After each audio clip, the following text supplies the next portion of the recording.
Good morning everyone, आपका स्वागत है अपने डिजिटल ब्लैक बोर्ड पे। आज तारीख है 11 जनवरी 2023। तो आइए स्टार्ट करते हैं आज का करंट अफेयर्स। आज का पहला प्रश्न है, हाल में प्रोफेसर रहमान राही का निधन हो गया, वह थे ए कवि, बी वैज्ञानिक, सी राज्यसभा सांसद, डी उपरोक्त में से कोई नहीं। आइए इसका उत्तर देखते हैं। रहमान राही कश्मीर के प्रमुख कवि थे। कौन थे? कवि। ज्ञानपीठ पुरस्कार उन्हें 2004 में मिला, मतलब ये ज्ञानपीठ पुरस्कार से सम्मानित कवि थे। कश्मीर के पहले ज्ञानपीठ पुरस्कार विजेता थे। प्रोफेसर रहमान राही ने कई कविता संग्रह लिखे और प्रसिद्ध कवियों की रचनाओं का कश्मीरी भाषा में अनुवाद किया। तो हमारा उत्तर होगा ए कवि। तो प्रोफेसर रहमान राही कवि थे। अगले प्रश्न की ओर चलते हैं। प्रश्न संख्या 2, कोविड-19 के खिलाफ लड़ाई में योगदान के लिए किसे पतंगराव कदम पुरस्कार मिला? पतंगराव कदम पुरस्कार किसे मिला? A oxygen man Shahnawaz Shaikh, B Adar Poonawalla, C Aziz Prem ji, D उपरोक्त में से कोई नहीं। आइए इसका उत्तर देखते हैं। आदर पूनावाला को पहले पतंगराव कदम मेमोरियल सम्मान प्रदान किया गया। आदर पूनावाला को पहले पतंगराव कदम मेमोरियल सम्मान प्रदान किया गया। महाराष्ट्र के उप मुख्यमंत्री देवेंद्र फडणवीस ने देश में कोविड-19 की महामारी के खिलाफ लड़ाई में योगदान के लिए रविवार को वैक्सीन निर्माता company serum institute of India और उसके प्रमुख कार्यकारी अधिकारी आदर पूनावाला की सराहना की। तो इसका उत्तर हो जाएगा बी आदर पूनावाला। ये कौन है? वैक्सीन निर्माता कंपनी है, निर्माता कंपनी सीरम के प्रमुख है, सीरम इंस्टीट्यूट के प्रमुख है ये। ठीक है, अगले प्रश्न की ओर चलते हैं।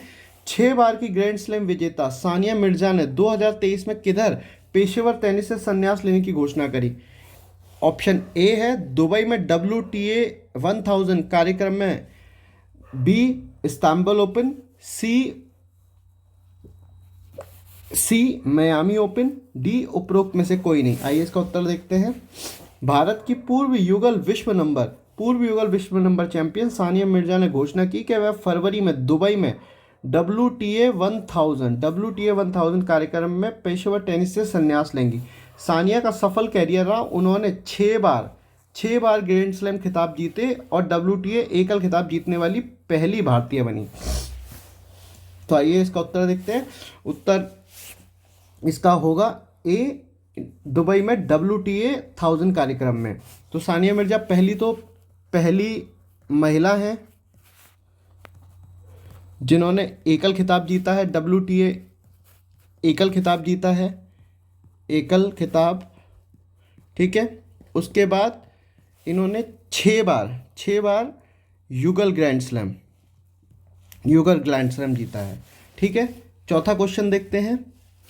8 जनवरी 2023 को किस शहर में आधिकारिक तौर पर अंतर्राष्ट्रीय पतंग महोत्सव? पहला क्वेश्चन था पतंगराव सम्मान, अब है पतंग महोत्सव। तो पतंग महोत्सव कहाँ मनाया गया? Option A Hyderabad, option B Mysore, option C Ahmedabad, option D Jaipur. आगे चलते हैं, इसका उत्तर देखते हैं। गुजरात के मुख्यमंत्री भूपेंद्र पटेल ने रविवार को अहमदाबाद में अंतर्राष्ट्रीय पतंग महोत्सव 2023 का उद्घाटन किया। G20 थीम एक धरती एक परिवार एक भविष्य पर आधारित इस महोत्सव में 68 देशों के 125 पतंग उड़ाने वाले हिस्सा लेंगे। तो इसकी थीम क्या है? एक धरती एक परिवार एक भविष्य। तो इसका उत्तर हो जाएगा सी अहमदाबाद।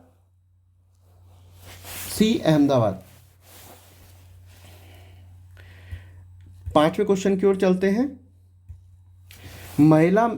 अमेरिका में पहली महिला सिख जज कौन बनी? ए मनप्रीत मोनिका सिंह, बी परमजीत कौर, सी मनीषा ढिल्लो रंधावा, डी उपरोक्त में से कोई नहीं। आइए इसका उत्तर देखते हैं। मनप्रीत मोनिका सिंह अमेरिका में पहली महिला जज बन गई। उन्होंने टेक्सास में लॉ नंबर 4 में हैरिस काउंटी सिविल कोर्ट में न्यायाधीश के रूप में शपथ ली। तो इसका उत्तर हो जाएगा ए मनप्रीत मोनिका सिंह। मनप्रीत मोनिका सिंह। मनप्रीत मोनिका सिंह जज बनी, कहाँ की पहली महिला सिख जज बनी? अमेरिका की। अमेरिका की पहली महिला सिख जज बनी मनप्रीत मोनिका सिंह। छठा प्रश्न देखते हैं, किसने अपनी नई पुस्तक revolutionaries the other story of how India won it's freedom launch की? ए संजीव सान्याल, बी शशि थरूर, सी शेखर बंदोपाध्याय, डी उपरोक्त में से कोई नहीं। आइए इसका उत्तर देखते हैं। प्रसिद्ध अर्थशास्त्री और लोकप्रिय इतिहासकार संजीव सान्याल ने जनवरी 2023 में अपनी नवीन पुस्तक revolutionaries the other story of how India won it's freedom का विमोचन किया। यह भारतीय स्वतंत्रता संग्राम से जुड़े क्रांतिकारी आंदोलनों पर आधारित है। तो revolutionaries the other story of how India won it's freedom के लेखक कौन हैं? संजीव सान्याल साहब। संजीव सान्याल साहब ने इसकी रचना करी है। ओके, तो हमारा उत्तर हो जाएगा ए संजीव सान्याल। ए संजीव सान्याल हमारा उत्तर हो जाएगा। इनकी पुस्तक है revolutionaries the other story of how India won it's freedom. ये जो क्रांतिकारी थे, ठीक है, क्रांतिकारी थे, उनके ऊपर ये किताब लिखी गई है, संजीव सान्याल साहब ने लिखी है। आइए सातवां क्वेश्चन देखते हैं। सैन्य टैटू और जनजातीय नृत्य उत्सव आदि शौर्य पर्व पराक्रम नाम का एक उत्सव है। इसका आयोजन किस शहर में हो रहा है? मतलब जो आदि शौर्य पर्व पराक्रम है, इसका आयोजन किस शहर में हो रहा है? ए दिल्ली, बी जयपुर, सी बैंगलोर, डी उपरोक्त में से कोई नहीं। आइए इसका उत्तर देखते हैं। इस महीने 23 जनवरी को नई दिल्ली के जवाहरलाल नेहरू स्टेडियम में सैन्य टैटू और आदिवासी नृत्य महोत्सव आदि शौर्य पर्व पराक्रम का आयोजन किया जाएगा। रक्षा मंत्रालय ने कहा कि 2 दिन चलने वाले उत्सव में सशस्त्र बलों के शौर्य और भारत की जनजातीय संस्कृति की विशिष्ट सौंदर्य का प्रदर्शन किया जाएगा। कहाँ हो रहा है ये? दिल्ली में। दिल्ली में कहाँ पे? जवाहरलाल नेहरू स्टेडियम में। तो आइए इसका उत्तर हो जाएगा हमारा ए दिल्ली। और दिल्ली में कहाँ हो रहा है? जवाहरलाल नेहरू स्टेडियम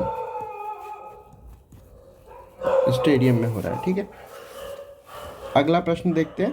प्रश्न संख्या 8, प्रवासी भारतीय दिवस के 17वें संस्करण की थीम है diaspora reliable partners for India's progress in अमृतकाल।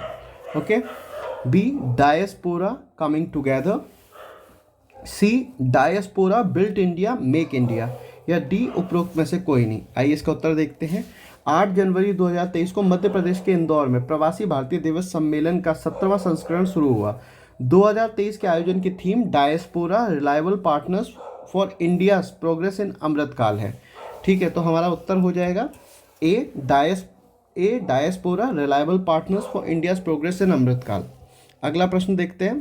प्रश्न संख्या 9, केंद्र सरकार ने लद्दाख की अनूठी संस्कृति, भाषा, रोजगार की रक्षा के उपायों पर चर्चा करने के लिए एक समिति का गठन किया है। समिति की अध्यक्षता किसके द्वारा की जाएगी? यानी लद्दाख जो है उसके लिए कमेटी बनी है, उसके विकास के लिए उस कमेटी की अध्यक्षता कौन कर रहा है? आइए इसके ऑप्शन देखते हैं। ए नित्यानंद राय, बी दीपक माथुर, सी संजय गुप्ता, डी उपरोक्त में से कोई नहीं। आइए इसका उत्तर देखते हैं। केंद्र शासित प्रदेश लद्दाख की अनूठी संस्कृति, भाषा, रोजगार की रक्षा उपायों पर चर्चा करने के लिए हाल में एक उच्च अधिकार प्राप्त समिति का गठन किया गया है। गृह राज्य मंत्री नित्यानंद राय की अध्यक्षता में 17 सदस्यीय समिति का गठन हुआ है। तो इसका उत्तर हो जाएगा ये नित्यानंद राय। ए नित्यानंद राय, ये कौन है? गृह राज्य मंत्री हैं। ठीक है, तो ये आज का हमारा आखिरी क्वेश्चन था। आइए एक बार रिवीजन मारते हैं जल्दी से। पहला क्वेश्चन है, हाल में प्रोफेसर रहमान राय का निधन हो गया, वह कौन थे? कवि। पतंगराव कदम पुरस्कार, कोविड-19 के खिलाफ लड़ाई के लिए पतंगराव पुरस्कार मिला। बी आधार पूनावाला। 6 बार की ग्रैंड स्लैम विजेता सानिया मिर्जा कहाँ संन्यास लेंगे? दुबई में WTA 1000 कार्यक्रम में। पतंग महोत्सव आयोजित हो रहा है अहमदाबाद में। अमेरिका में पहली महिला सिख जज बनी मनप्रीत मोनिका सिंह। बाप रे, पीछे से आप आवाज़ सुन पा रहे होंगे, गैंग वॉर हुआ है कुत्तों में लगता है। किसने अपनी नई पुस्तक revolutionaries the other story of how India won it's freedom लिखी? संजीव सान्याल। और आदि शौर्य पर पराक्रम किस शहर में आयोजित होगा? दिल्ली। और 17वें संस्करण की थीम है diaspora reliable partners for India's progress in Amritkaal. और लद्दाख के लिए समिति बनी है नित्यानंद राय की अध्यक्षता में। तो ये था आज का डिस्कशन। आई होप आपको पसंद आया होगा, और अगर आपको पसंद आ रहा है तो इस चैनल को सब्सक्राइब कीजिए, इस पर कमेंट कीजिए। अगर आपके दिमाग में हमारे लिए कोई भी आइडिया है तो उसको कमेंट कीजिए और लाइक कीजिए। Thank you so much.